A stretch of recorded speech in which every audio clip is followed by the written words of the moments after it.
Lux presents Hollywood.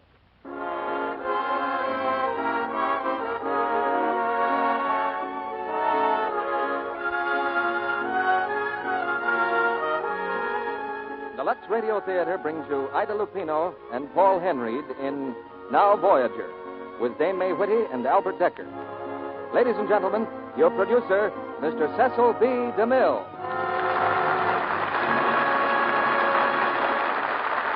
Greetings from Hollywood, ladies and gentlemen. Amid all the hustle and bustle of these rough days has come a love story so fine and moving that it's gone straight to the heart of America. It's Warner Brothers' distinguished motion picture, Now Voyager. Co-starring tonight with Ida Lupino, we have one of the most sensational newcomers Hollywood has seen in many a day. He pronounces his name Paul Henreid. He and Ida Lupino have just finished the picture Devotion at Warner Brothers. And tonight, you'll also hear two of Hollywood's finest character players, Dame May Whitty and Albert Decker.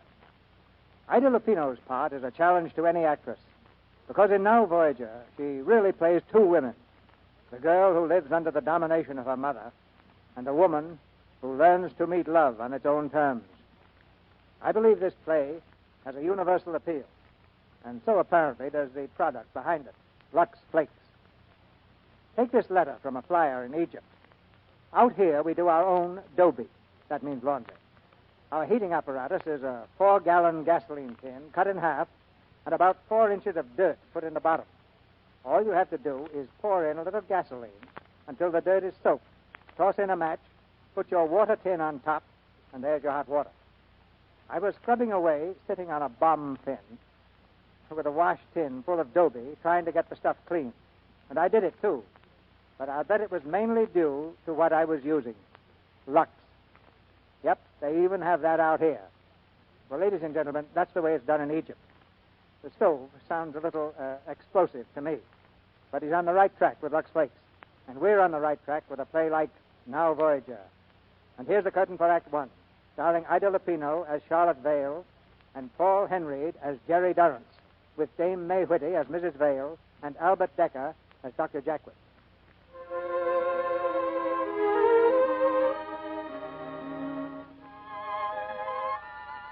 Untold once, by life and land ne'er granted, now Voyager, sail thou forth to seek and find. I heard those words for the first time from Dr. Jackwith in my room at his sanatorium. I knew what he meant.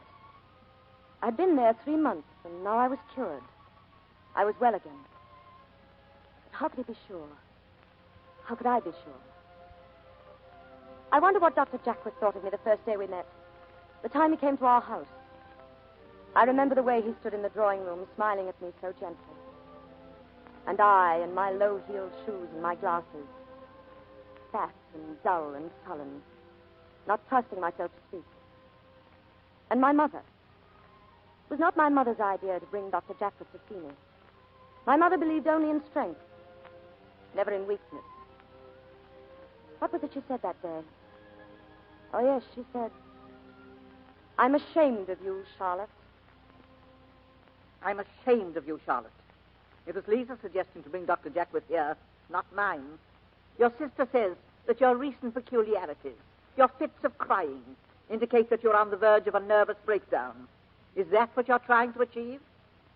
Well, Charlotte, has the cat got your tongue? Mother, please. Be quiet, Lisa. Charlotte, Dr. Jackwith has a sanatorium in Vermont, I believe. Probably one of those places with a high wire fence and yowling inmates. Mrs. Vale, I wouldn't want anyone to have that mistaken notion. Cascade is just a place in the country. People come there when they're tired. The very word, psychiatry. Charlotte, doesn't it fill you with shame? There's nothing shameful in my work, Mrs. Vale, or frightening or anything else. You see, Miss Charlotte, people walk along a road, and they come to a fork in that road, and they are confused. They don't know which way to take. I just put up a signpost saying, not that way, this way. Well, Charlotte, would you like Dr. Jackwith to point the way for you? If you should want me, I shall be in my room. Charlotte, come back here at once. Please don't. I'd like to speak to her alone. Excuse me. Oh, Miss Charlotte, will you wait, please? Yes? Dr. Jackwith. Miss Charlotte, I wonder if I might ask you a favor. Will you be nice enough to show me around this house? One doesn't often get a chance to view the Vale residence. Very well, Dr. Jekyll. Thank you. Here is the room in which I was born. My mother's room. You may look at it if you like.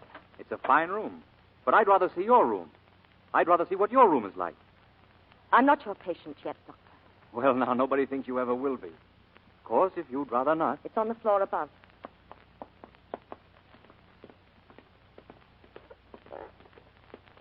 When I was 17, I stayed out once until after midnight. That creaky step hasn't been fixed since. I'm not sure I know what you mean.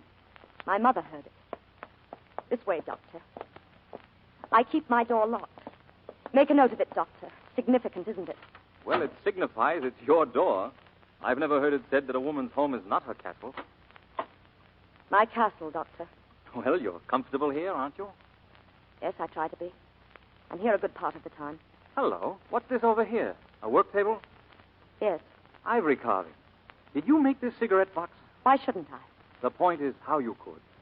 I have a real admiration for people who are clever with their hands. I was always clumsy with my own. I would say that you are one of the least clumsy persons I've ever known. You may have one of these boxes if you like. May I, really? Thank you very much. Yes, I'll get you something to wrap it in. Don't bother. Oh, you wouldn't happen to have a cigarette hidden away someplace, would you? Hidden? Do you think I hide cigarettes in my room, Doctor? No, I meant... Where do I hide them, Doctor? On the shelves behind the books? Cigarettes and medicated sherry and novels my mother would never allow me to read? Please, it was only the box that reminded me. How very perceiving you are, Doctor. How very right you are. You see, I was about to hide this album. You really should read it. It wouldn't do for you to have come all the way up here and missed your amusement. Read it, Doctor. The intimate journal of Miss Charlotte Vale, spinster. Won't anything convince you that I do not wish to pry? Oh, but you must pry. I insist that you do. Now, here's the record of my last trip abroad with my mother. We were sailing up the coast of Africa. You wouldn't have known me then. I was 20 then, and I was in love. Miss Vale? Oh, don't be embarrassed. I'm not. There's his picture. Isn't he handsome? I'd never met a man like Leslie before. I'd hardly even met a man. Mother saw to that. I had to wear simple, girlish frocks and flat shoes. And my glasses. I was never allowed to take off my glasses. You'll never get another pair of eyes, my mother used to say. But Leslie loved me. Yes, he did. He wanted to marry me. But you see, he was only the radio officer, and he wasn't good enough for a Vale of Boston. He wasn't suitable, my mother said, so she smashed it up. And what man is suitable, Doctor? She's never found one. What man would come along and look at me and say, I want you? I'm fat. My mother disapproves of the polderols of diet. I wear these shoes. You see, my mother approves of sensible shoes. I am my mother's well-loved daughter. I am her companion. I am her servant. My mother says... My mother. Oh, here now. Look up here. You'll never get another pair of eyes, as your mother says, if you spoil them with tears.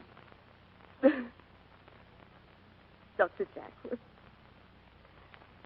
can you help me? Help you?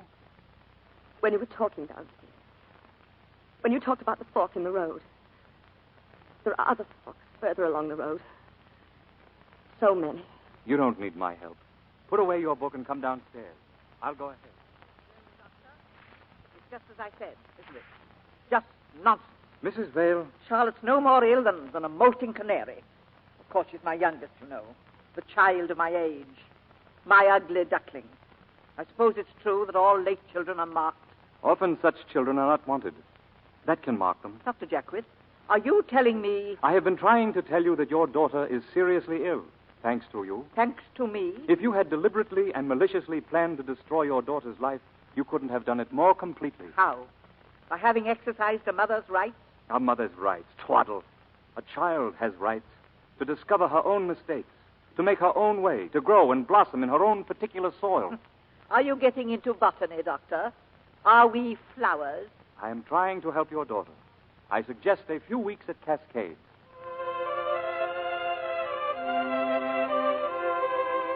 I spent 3 months at Cascade. Outwardly, Dr. Jackworth had worked a miracle. I'd lost weight. I was looking better. My hands were steady. Inwardly, I didn't know. And then came that morning when Dr. Jackworth told me I could leave. The time has come for you to get out of the nest, Charlotte. Try your own wings. You mean go home? No. Go out and take a good look at the world on your own. Forget you're a hidebound New Englander. Meet people. Talk to them.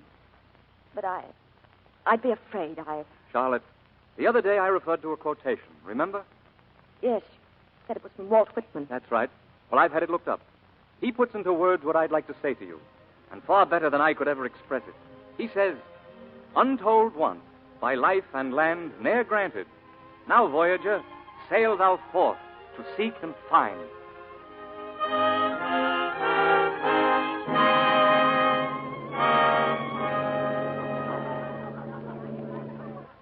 I sailed in a week, a pleasure cruise to South America. On the passenger list, I was Rennie Beauchamp. I stayed in my cabin most of the time. But at campus, I decided to go ashore. As I came down the steps into the tender, I felt people looking at me. They must have known my clothes had been borrowed. You might be able to fool your mirror by wearing lipstick and plucking your eyebrows. But you can't fool other women. They know. At the bottom of the ladder, a man was smiling at me. In a panic, I turned and started back to my stateroom. Excuse me. Yes? What is it? Excuse me, but are you Miss Renee Beauchamp? Yes.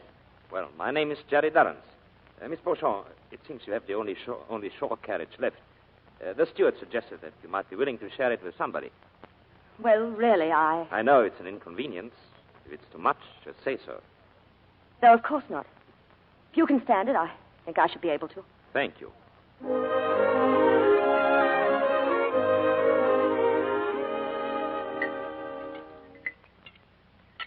You like rum drinks? Yes, these are very good. I've enjoyed myself today. Have you? Yes. You know, Miss Beauchamp, you're quite different from what I expected. How am I different? Well, you are so much more comfortable to talk to, Miss Beauchamp. So much... Please listen. I'm not Miss Beauchamp. I beg your pardon. Rennie Beauchamp is out in Arizona somewhere. I took her space at the last moment. I don't know why I'm telling you all this. Stranger. No, you are the stranger. You know who I am. I'm sorry. My name is Vale. If it ever appears on the passenger list, it will be C. Vale, Boston, Massachusetts. One of the Vales of Boston. One of the lesser ones. Well, which one? Miss or Mrs.? It's Aunt. Every family has one, you know. But Aunt what? My name is Charlotte Vale. Miss Charlotte Vale. Do you mind if we go? Miss Vale, I hope I didn't offend you. It's like me to blunder just when I was going to ask you for a favor. I have some shopping to do for my daughters, and, well, I need a woman's help. Why, of course. A spinster aunt is an ideal person to select presents for young girls. Miss Vale, I wish I understood you. He wishes he understood me. He wishes.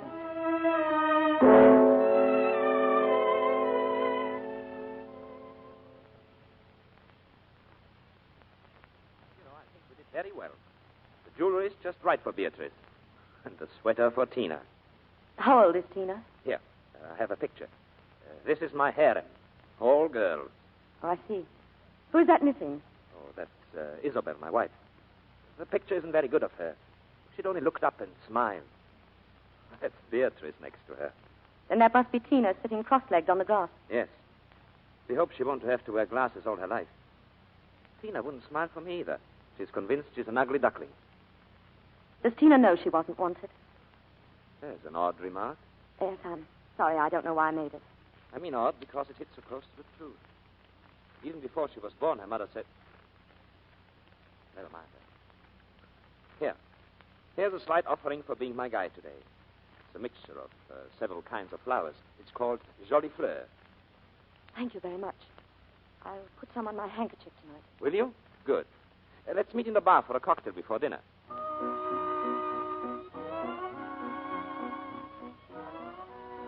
Hello. Hello. Won't you sit down, Miss Vale? You made a striking impression over there as you stood in the doorway looking for me.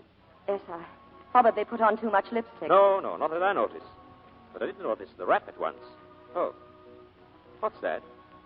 What's what? Something on your wrap. Why, it's pinned on. A note. Somebody must have been playing a joke on you, I guess. Would you unpin it, please? Read it. This cape always makes an impression. I hope it will do the same for you. What does it mean? It means that this cape belongs to Rennie Beauchamp. She lent it to me. Oh, I see. Your wings are borrowed. Well, they suit you just the same. No, they don't. They don't suit me at all. In fact, they're perfectly ridiculous. You're quite right, you know. Someone is playing a joke on me. And it's far funnier than you realize. You aren't going, are you? Yes, if you don't mind. Well, Jerry. Mac. And Deb, too. How are you? Hi, Jerry. We're joining our ship. Wonderful. Oh, these are my old friends, Deb McIntyre and Frank. And my new friend, Miss Beauchamp. How do you do? How do you do?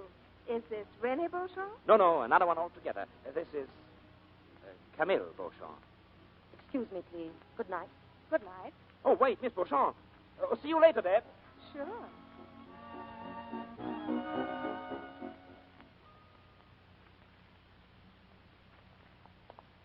Wait a minute, please, wait.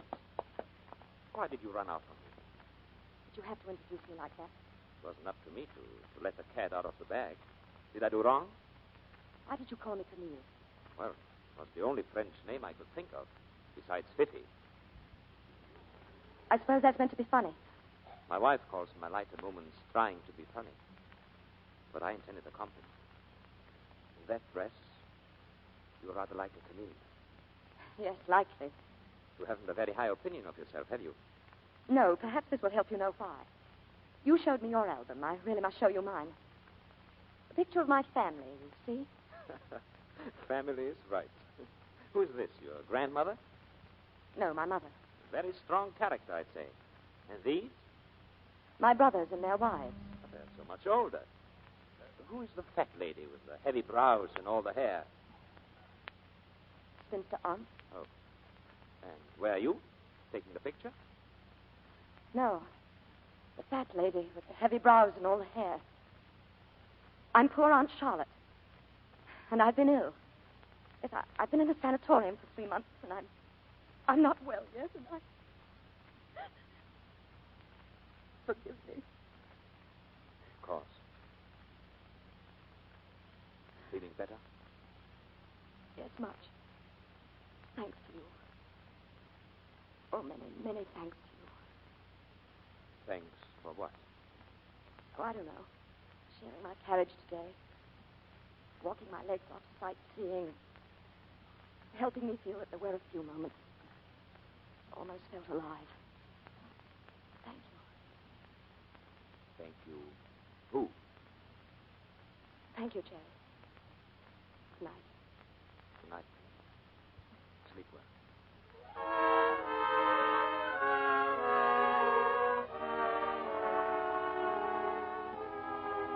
In the next few days, I learned about Jerry Durrance and his life at home.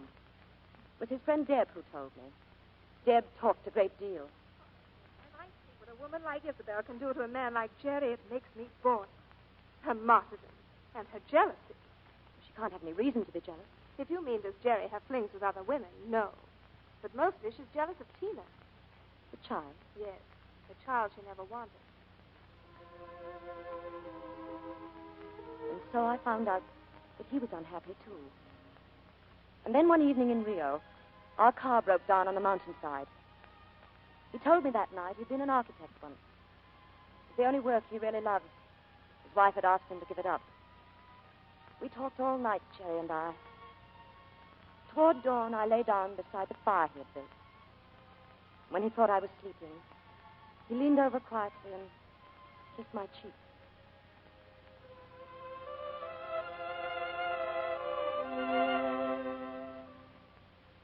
My boat sailed without me. The next night, back at the hotel, we stood on the balcony looking over the harbor. You can rejoin your cruise in Buenos Aires. There's a plane going down there first thing in the morning. And there's another plane going down in 5 days.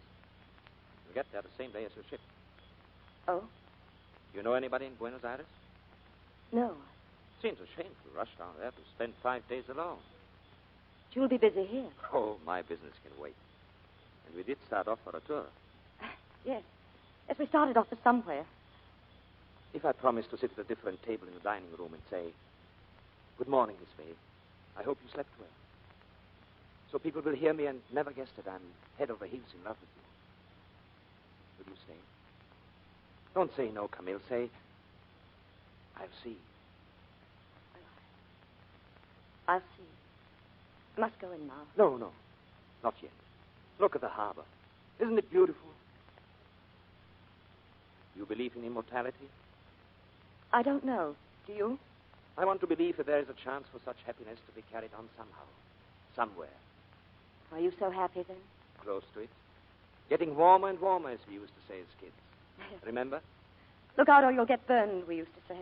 Are you afraid of getting burned if you get too close to happiness? Oh, mercy, no. I'm immune to happiness and therefore to burns. You weren't immune last night on the mountain. You call that happiness? Only a small part. There are other kinds. Such as? Having fun together. Getting a kick out of simple little things or out of beauty like this.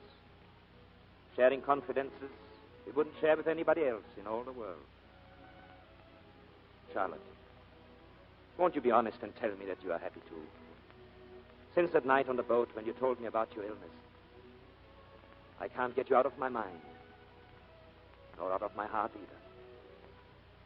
If I were free, there would be only one thing I want to do. Prove you're not immune to happiness. Why, darling, you're crying. Oh, Jerry, I'm such a fool. Such an old fool. These are only tears of gratitude. An old maid's gratitude. Don't talk like that. You see, no one ever called me darling before.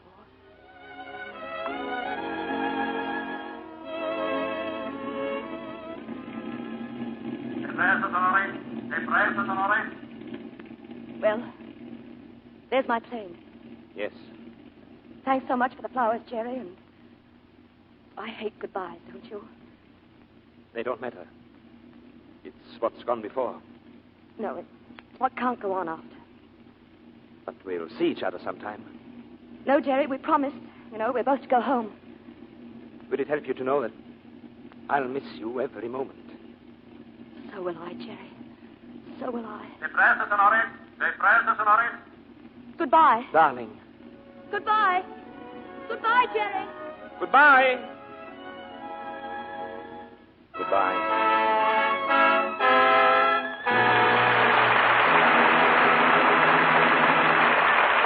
After a brief intermission, Mr. DeMille presents Ida Lupino and Paul Henreid with Dame May Whitty and Albert Decker in the second act of Now Voyager. Meantime, here's our friend Libby Collins and an old tune to introduce a new showing of wartime clothes she'll tell you about.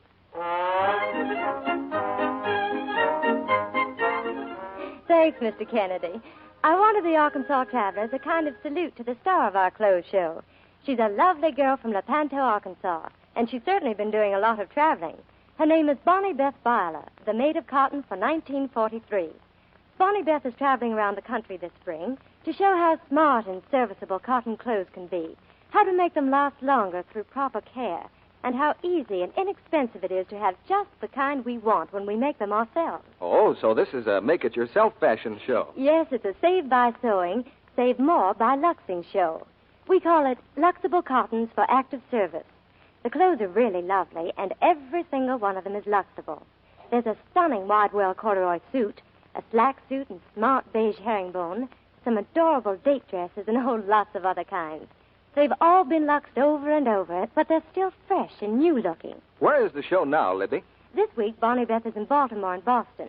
And next week, that's National Cotton Week, she'll be in Brooklyn. After that, she goes to Philadelphia and other important cities. The store where she appears and the time of the show will be announced in the newspapers. I do hope a lot of you will see the show. You can copy any dress in it for ever so little, and ever so easily, too. They're cut from McCall patterns with a printed cutting line, and on each pattern there are hints to help you do a really professional job of dressmaking. And for a hint on care, you'll find it pays in longer wear to stick to new improved Lux Flakes for all your washables. We pause now for station identification. This is the Columbia Broadcasting System.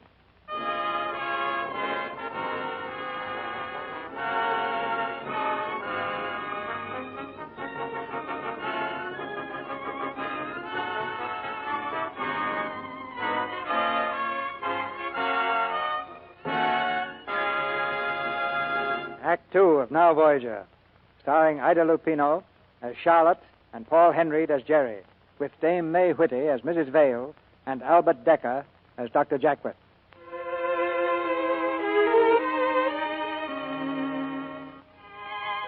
Early in May, I returned to New York and went at once to see Dr. Jackwith. He was delighted with the change he saw in me, but even he didn't know how much I'd changed or why. The final test was still to come when I went home to see Mother. I stood there outside her room, my heart beating wildly. In my mind, I kept hearing Dr. Jackwith's words. Just remember that honoring one's parents is still a pretty good idea. You're going to be a shock to her, and I advise you to soften the blow. Give her time to get used to you. Hello, Mother. So, you've decided to come back. You're looking very well, Mother. Lisa told me you'd been ill, but Lisa knows nothing about me. Step over there where I can see you. Now, turn around. It's worse than Lisa led me to suppose. Much worse. Well, if you'd like me to go, Mother. Don't go. I've things to say to you. I've asked a member of the family to dinner tonight at 7:30. It's very nice of you, Mother. There'll be Lloyd and Rosa, Lisa and June, Mr. Livingston and Uncle Herbert. Do you mean Elliot Livingston? Yes. I shall be wearing my white lace gown tonight. I'd like you to wear your black and white foulard. Oh, but Mother, I've lost over 25 pounds. It won't fit. There's something else I want to say to you. Now that you've come home to take up your duties as a daughter again, I've dismissed the last nurse. I've become used to having a room occupied on the same floor with me. And in view of my heart, I agree it's a wise precaution. You will occupy your father's room from now on. I had William move down all your things yesterday. But, Mother, you had no right to move my things. No right in my own house to move what I see fit. Yes, but, Mother, I think if you wear your glasses tonight, you'll be less of a shock to the others. And take off whatever you've got on your face. As to your hair and eyebrows, you can say that often after a severe illness one loses one's hair. But you're letting yours grow as quickly as possible. Very well, Mother. If you'll excuse me, I think I'll go to my room.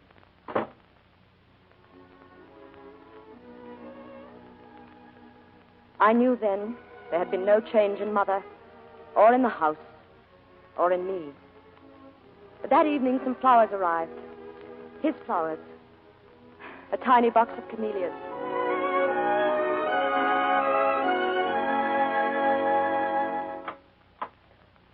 Charlotte? Yes, Mother. What are you doing in your old room? I had my things moved back. I'm going to sleep here. Didn't you understand I wished someone to sleep on the same floor with me? We can get one of the maids, Mother. Perhaps Hilda. So long as I pay the bills, I'm running this house. Please remember, you're a guest, Charlotte. Well, if I am one, then please treat me like one, Mother. Your guest prefers to sleep in this room, if you don't mind. This is no time for humor. Where did those flowers come from? From New York. Who sent them? Well, I've forgotten the name of the florist. In other words, you don't intend to tell me. Oh, Mother, I don't want to be disagreeable or unkind. I've come to live with you again, here in the same house. It can't be in the same way. I've been living my own life for a long while now. It's impossible to go back to being treated like a child again. Where did you get that dress? I bought it in New York today. It's outrageous. Where's the black and white foulard? Well, I gave it to Hilda. She was so grateful. Oh, Mother, please be fair and meet me halfway.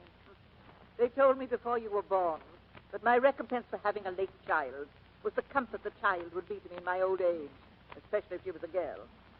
And on your first day home after 6 months' absence, you behave like this. Mother, wait for me. I'll go downstairs with you. Thank you. I prefer to go alone. Mother, please. You know you're not supposed to. Mother! Mother! Dora, come here. She fell. My mother fell.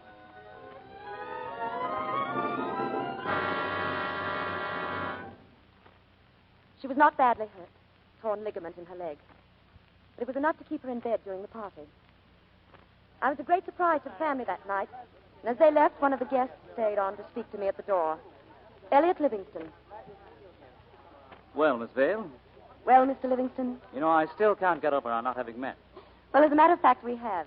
Once and almost twice. I'm mystified. Well, when we were children, you were the only boy who danced with me at dancing school. And the almost was when you were supposed to usher at my coming out party and didn't show up. I'm covered with shame. Well, I shouldn't have told you. It wasn't nice. Well, I hope you're going to allow me to make up for my past rudeness. May I telephone you sometime? Of course, anytime. Good night. Good night.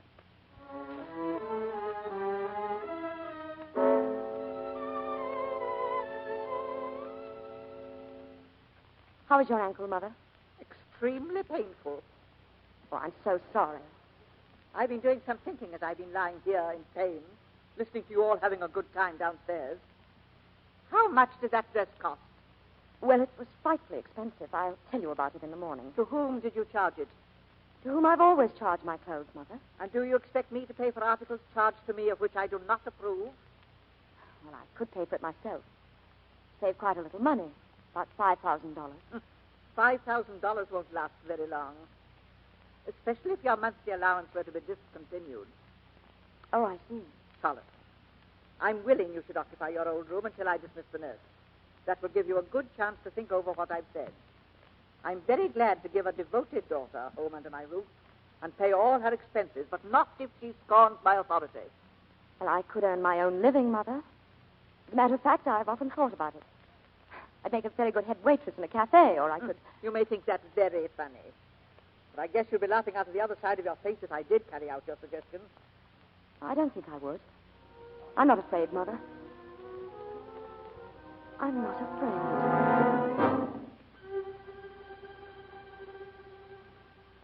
Summer, winter, and then spring again. Between Mother and me, there was a sort of armed truce.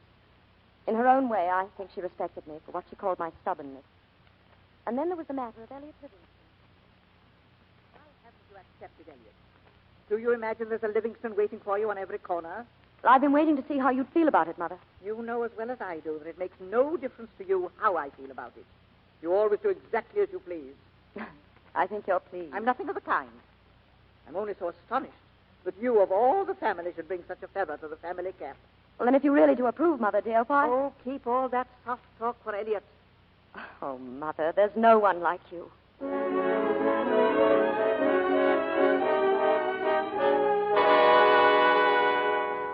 That night I told Elliot I would marry him. Our wedding was set for June. Mother was pleased, and, well, I was too. And then 3 weeks before the wedding, I saw Jerry again. In a room full of people, I saw him, and it was just as if we'd never been apart. What's the matter, Charlotte? George, I think I know that man over there. Oh, Jerry Durrance. He's been doing a job for me since March. Architect for the medical center. Shall I tell him your name or let him guess? Oh, let him guess. Right, come along. Oh, Jerry, here's someone who thinks she's met you before. Yes? Oh, of course. You do look familiar. Don't tell me your name, George. I've got it. Beauchamp, isn't it? Camille Beauchamp. I'm sorry, Jerry, but you're wrong. No, my name is Vale. I met you on a pleasure cruise once. Oh, yes, Miss Vale. I hope you'll forgive me. I'll leave you two alone to make your own peace. George tells me you've been in Boston quite often, Mr. Durrance. And I didn't know. Yes, several times. You look simply glorious. An architect? Oh, Jerry, I could cry with pride. I've wanted horribly to call you up. I've walked by your house on Marlborough Street. Once I almost rang the bell. Jerry, why didn't you? Tell me about Deb and Mac. You introduced me to them on the pleasure cruise, remember? They're all fine. And how is Tina? Well, Tina. We're having quite a bad time with Tina. Tell me about it. I'm afraid we've got to send her away somewhere. The doctor thinks she shouldn't be with her mother. I took her to see Dr. Jackwith. He was highly recommended to me by this Camille Beauchamp I mistook you for. Camille, I'm still horribly in love. Jerry. I must see you. May I come to your house tonight? I won't stay but 10 minutes. I must talk to you. Yes, I'll be waiting.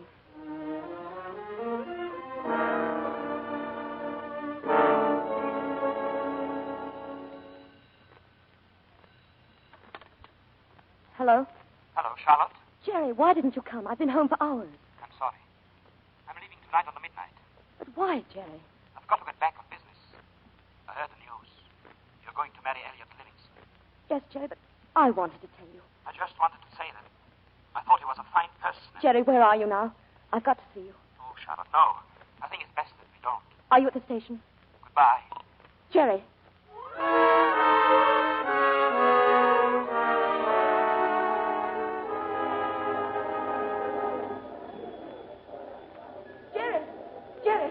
Wait. Charlotte, you shouldn't have come. I had to, Jerry. I wanted to talk to you about Elliot. Why are you marrying him? Are you in love with him? No, not like we are. Not like us. I thought it might grow to be something like it. I thought I was getting over you, Jerry. Didn't think I'd ever see you again. You're not angry with me, are you? No. Only with myself. It was rotten of me to make you care. Then, because of some noble sense of duty, to leave you to get over it the best you could. And there isn't a thing I can do about it. Isabel depends on me more and more. She's ill and getting worse. And there is Tina. Even if I could chuck everything, I wouldn't Charlotte... let you, Jerry. I knew you were married. Walked right in with my eyes wide open. But you said it would make you happy. And it has. I've got back my work. And that's due to you. Oh, Jerry, I've been hoping you'd say that. I've more understanding for Tina. And even kinder to Isabel. So don't blame yourself. Then don't you. It's different. No, it's not. Shall I tell you what you did for me, Jerry? You made me feel important. You were my first friend. And then when you fell in love with me, I was so proud. And when I came home, I needed something to make me feel proud. And then your camellias arrived, and I knew you were thinking about me. Oh, darling, I could have walked into a den of lions. As a matter of fact, I did, and the lions didn't hurt me. So please take back what you said. If you can marry that man and have a full and happy life, I will. I'll try, Jerry. I look for you around every corner. Goodbye, darling. Goodbye, darling.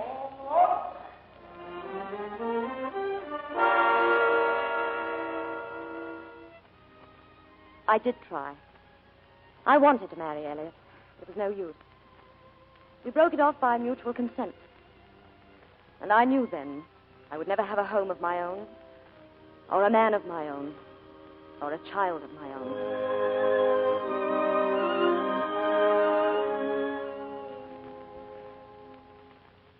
Why did you break the engagement? Because I don't love him, Mother. Have you no sense of obligation to your family or to me?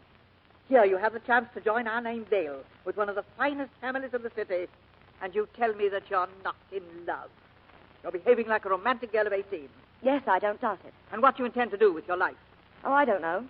Get a cat and a parrot and live alone in single blessedness. I think you'll be ashamed to be born and live all your life as Charlotte Vale. Miss Charlotte Vale. You've never done anything to make your mother proud, nor to make yourself proud either. Dr. Jackworth says tyranny is sometimes an expression of the maternal instinct. If that's a mother's love, I want no part of it. Oh. I didn't want to be born. You didn't want me either. It's been a calamity on both sides. Oh, Mother, let's not quarrel. We've been getting along together so well lately. It was a horrid thing to say. Forgive me. Mother! Mother! What's the matter? Dora, she was sitting there, and we quarreled. We quarreled. I did it. I did it.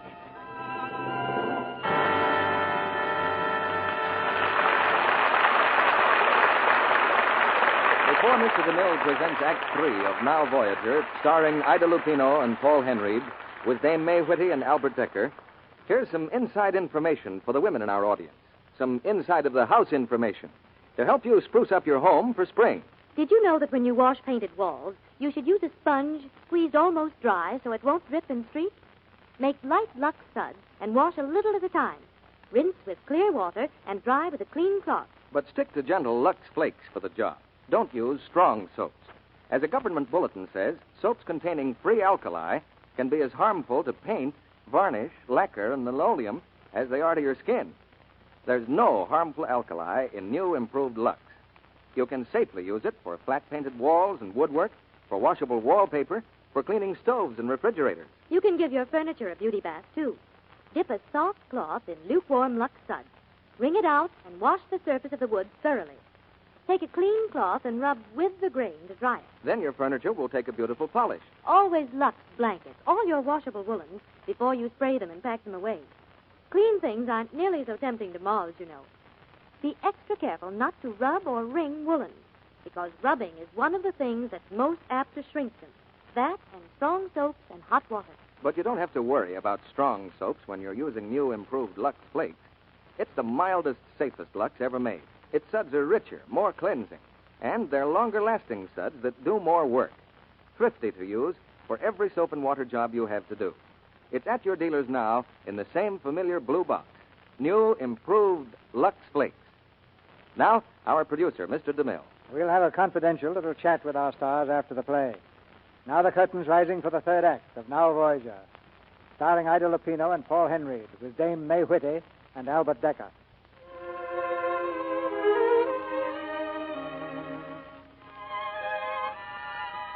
I did it. I quarreled with my mother, and it killed her. I couldn't shake off the feeling of guilt. It grew worse and worse until at last I had to get away. I went back to the only refuge I'd ever known, back to Cascade. How are you, Miss Vale? Dr. Jack required you were coming. Hello, Trask. I'm tired. Think I could go to my room right away? Of course you can. Come on. How's Jacklet? Oh, the same as ever. Handing out common sense instead of sympathy. Wait a moment. Who is that child, Trask? The girl at the table. Christine Durrant. A problem if I ever saw one. Tina Durrant. Jerry's child. She sat alone over a picture puzzle, her eyes dull and staring behind her glasses. Her plain little face tightened into an expressionless mask. I went and stood beside her chair, but she turned away from me. Hello. What's the picture supposed to be? I don't know. Well, do you mind if I join you? I'll collect all the pink pieces. I know who you are. You do? You're my new nurse. No, I'm not. You can't fool me, and I know why you've come here. Make sure I don't run away from this place again. Oh, did you run away from here once? You see, I didn't know. What's your name? You know my name. That's why you stood there and stared at me. Oh, that was very rude of me. But you see, you reminded me of somebody. Who? Well, if you must know, myself. Of course, at your age. Christine, your schedule calls for you to spend the evening with the young people next door. They don't want me. Oh, nonsense. Of course they want you. I've got a fine ping-pong game all fixed up for you. Barbara and Betty against you and Bob. But he's the best player here, and I'll be the worst one. I'll die. I'll just die. Now, you'll do nothing of the sort. Oh, please, please, please, don't make me. Don't make me. Oh, don't make me. Now, Christine. Don't make her, Trask. But the doctor wants Christine to have exercise in the evening. Well, I'll see that she has some exercise. I have to take my car down to the town and leave it at the garage to be washed. Christine will go with me. Oh, yes. I'm sorry, Christine, Oh, but please let me go with this lady. I'll drink all my cocoa tonight if you will. For goodness sake, Christine, don't carry on. Go get your coat. Oh, thank you. Thank you. Sorry, Trask. I couldn't help it. I thought you were too tired to do anything but just crawl into bed. Well, I suppose Cascade has performed another miracle on me.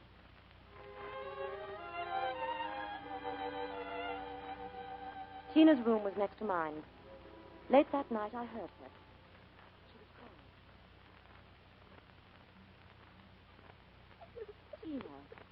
Tina, what's the matter? Now, don't be afraid. What is it, Tina? Don't leave me. Don't leave me.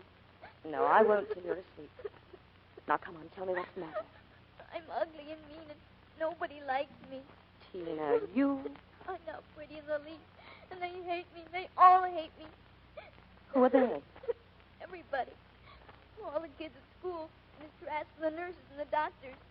Oh, there must be something awfully wrong with me. Do you like them, Tina? No, I hate them. That's the trouble. If you want people to like you, you've got to like people. I bet you're only fooling me. Well, you try it and see. And in the meantime, if it'll help you any, I like you. And I think you're very pretty. And very sweet. You do? Really? Really. Now, come on, don't cry anymore. Why are you so good to me? Oh, because somebody was good to me once. And I needed somebody. Go to sleep, Tina. Close your eyes and let your muscles go all limp.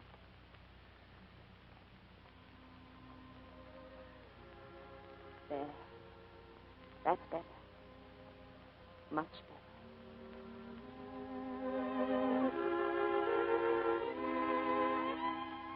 Jerry's child was in my arms. Jerry's child was clinging to me. Jerry's child.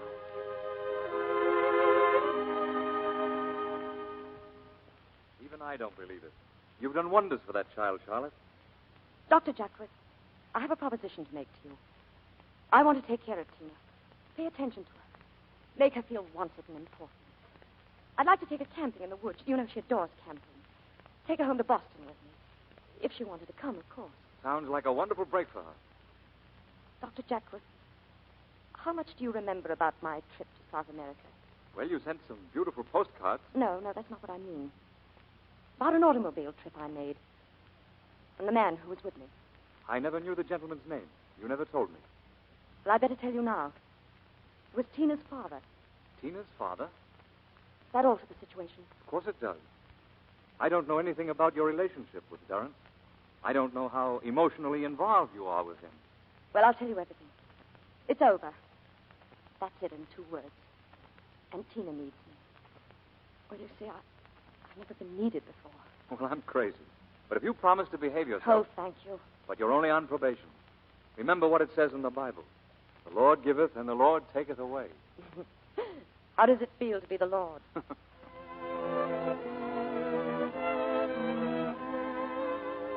Jerry had to be told, of course. And though we never saw him, he sent a message through Tina. He asked her to thank me. And then came the time when we returned to Boston, and the house was filled with young people. There was laughter and fun, and Tina coming down the stairs in a new dress and her hair all curled. And Jerry standing there with his eyes full of love for a little girl. Tina. Daddy. Oh, Daddy. Can this be Tina? Do I look nice? My first party dress. You look lovely. Do you really like me? I love you, darling. Tina, don't you think it'd be nice to show your father your room and your studio and everything? Would you like to see my room, Daddy? Very much, if Miss Vale will pardon us. How long are you going to call her Miss Vale? What should I call her? I don't know. Would it sound too funny if you called her my name for her? What name is that? We decided it on the camping trip. I call her Camille. Camille. I think it would sound very nice indeed.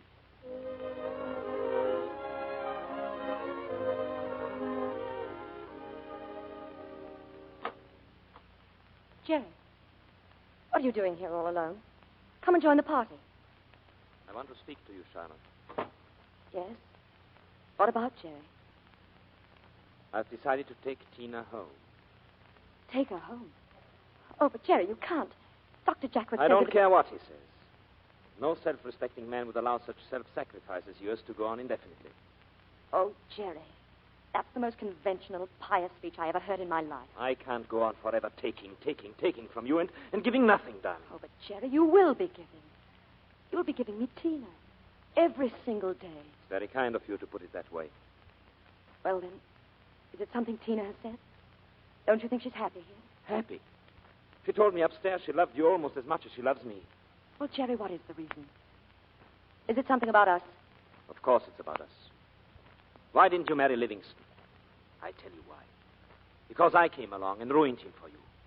And now my child comes along and claims all your attention and takes your whole life, when you should be trying to find some man who will make you happy. Some man who will make me happy? Oh, so that's it. Here I've been laboring under the impression that you and I were so in sympathy, so one, that you'd know without being asked what would make me happy. And you come up here to talk about some man. Jerry, you haven't the slightest conception of what torture it is to love a man and be shut out, to be always an outsider and an extra. Charlotte. When Tina said she'd come and stay with me, it was like a miracle, like having my own child, a part of you. I thought you'd understand, Jerry. But evidently you don't. Again, I've been just a sentimental fool. It's a tendency I have. Wait a minute. I was afraid you were keeping Tina out of pity. But there was no pity in your ridicule of me just now. Now I know. You still love me, and it won't die what's between us. Do what we will. Ignore it, neglect it, starve it. It's stronger than both of us together.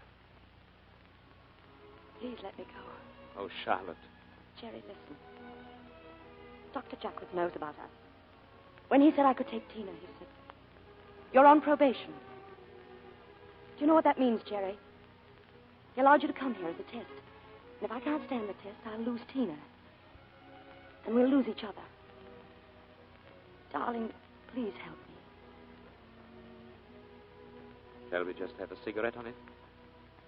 Yes, please. May I sometimes come here? Whenever you like, Jerry. It's your home, too. people here who love you. To look at you and Tina. To share with you peace and contentment. Of course. And it won't be for this time only. That is, if you'll help me keep what we have. You could come here often. We could talk about your child. Our child. Thank you. And will you be happy, Charlotte? Oh, Cherry. Don't let's ask for the moon. We have the stars.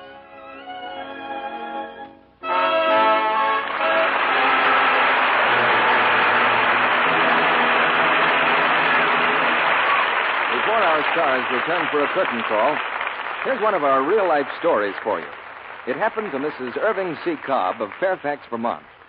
Seems she'd been struggling with, and doing a bit of grumbling about, the hard water they have in her little farmhouse. I guess a lot of you understand how she felt. Well, one day Mrs. Cobb found she didn't have any of her regular dishwashing soap powder left, so she tossed a little Lux into her dishpan. And here's what she writes us. I was surprised and enormously pleased to find I had real suds. Suds that stayed suds, too. That was something that never happened with my other powders and flakes. So no longer do I have excuses for grumbling over hard water. I'll use Lux for baths, shampoos, as well as dishes and laundering, for everything that calls for soap. Yes, new improved Lux Flakes solve a lot of soap and water problems. Whether you have hard or soft water, give you wonderful suds in any kind of water. Rich, long-lasting suds, too. And very gentle suds. Use Lux for dishes, for the 1,000,001 things you do every day. It's thrifty and ever so much better for your hands. You'll find it in the same familiar blue box, but it's the new, improved, better than ever Lux Flakes. Now, here's Mr. DeMille with our stars. The two Voyagers of Now Voyager are taking a little trip back to the footlights. Ida Lupino and Paul Henry. I believe this is Paul's first curtain call in the Lux Radio Theatre, Mr. DeMille. Now, I'm willing to guarantee right now there'll be many more. It's very kind of you, sir. You know, Ida, the first time I met Paul was at an air raid warden's meeting. I feel safer already with you two on the job. And, of course, my husband in the Marines. Well, that brings up a social problem, Ida. That must concern many women these days. When you go somewhere in the evening, do you go alone, or do you have an escort? I suppose a date is the modern word. Well, sometimes I have a date. Confidentially, what does Louis think of that? Oh, I only go out with friends of his, and he approves. For instance... Well, don't keep us in suspense. Well, I had one date the other night with my favorite jitterbug partner, Monty Woolley. And then, of course, I often visit the Henrys. Paul's wife is charming, and they have a lovely home. Henry Fonda and his wife built it, Mr. DeMille. You should get a look at Paul washing dishes at the Hollywood canteen some night. You know, I think he's had some experience. Have you had any more adventures at the canteen, Ida? Well, the other night I danced with a sailor. And when the dance was over, he said, "Would you do me a big favor? I've seen all your pictures, and there's just one thing I wish you'd do." What was it, Ida? Miss Lupino, he said, "Would you please scream for me?" You really made an impression. What's the play next week, Mr. DeMille? Well, I'm sure it'll be the talk of the town, Paul. Oh, that's fine. But what's the name of it? That's it. The Columbia Picture Success, the talk of the town. And our stars will be Cary Grant, Jean Arthur, and Ronald Colman.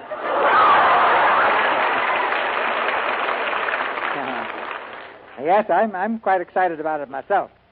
It's a thrilling story that has comedy, drama, and romance, plus three great stars. Cary Grant, Jean Arthur, and Ronald Colman. I'll wait right here, so I'll be sure not to miss it. Good night, Mr. DeMille. Good night, everyone. Good night. Good night. We'll book passage with shipmates like you anytime. Ladies and gentlemen, today is the birthday of an enterprise that's doing its part to bring victory nearer. It's the first anniversary of the USO Boston Soldiers and Sailors Buddies Club, where over 1 million men and women of our armed services have found a welcome in the home city of our sponsors. It's a great comfort to those of us who have sons and daughters and brothers and sisters in the service to know that thoughtful men and women are extending hospitality to them wherever they go. To this club in Boston and to all service clubs, we send our congratulations and good wishes.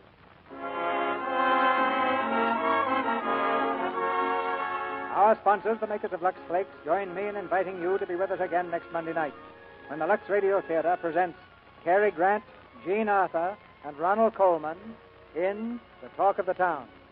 Mr. Cecil B. DeMille saying good night to you from Hollywood.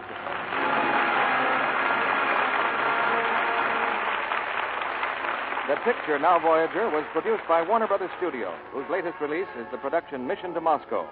Dame May Whitty appeared tonight through the courtesy of Metro-Goldwyn-Mayer and will soon be seen in the picture Slightly Dangerous. Albert Decker's next picture is the Harry Sherman production Buckskin Frontier. Heard in tonight's play were Mary Lou Harrington as Tina, Fred Mackay as Elliot Livingston, and Dwayne Thompson, Ann Duran, Claudia Dell, Charles Seal, and Stanley Farrar. Our music was directed by Louis Silvers. And this is your announcer, John M. Kennedy, reminding you to tune in next Monday night to hear Cary Grant, Jean Arthur, and Ronald Colman in The Talk of the Town. Mothers, are you worried about food rationing and shortages? Yes, it's harder now to get vitamin-rich food. But have you thought about giving your family Vims? Vims are scientifically designed to help make meals complete. They give you all the vitamins government experts say are essential, balanced in the formula doctors endorse. And Vims supply all the minerals commonly lacking. Get Vims at your druggist. VI for vitamins, double MS for minerals. Get that Vims feeling. This is the Columbia Broadcasting System.